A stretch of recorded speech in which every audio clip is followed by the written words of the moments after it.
Hey, deserving listeners. Today's episode is about the difference between disorganized attachment style and preoccupied attachment style.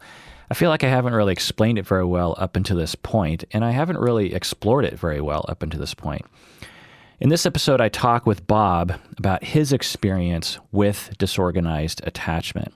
The conversation gets pretty deep and pretty personal between the two of us, so I just wanted to limit this to patrons of the podcast. So if you're not a patron of the podcast, this episode will end before the content begins. And if you're a patron, then you're going to hear this. If you're not a patron, go to patreon.com, become a patron of this podcast, and you'll get access to this episode, along with hundreds of other episodes that are only for patrons. These are arguably our best episodes.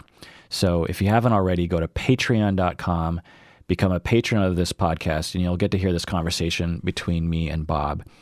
We talk about the different attachment styles and how they play out with adults. And Bob really goes into detail about how it feels, ground level, to go through trauma, to go through abuse, and to live on a minute-by-minute basis with disorganized attachment. And it really opened my eyes, and I think it's going to open your eyes as well. And particularly if you think you struggle from disorganized attachment, then I imagine this conversation would be interesting to you. So go to patreon.com, become a patron of the podcast. Thanks a lot.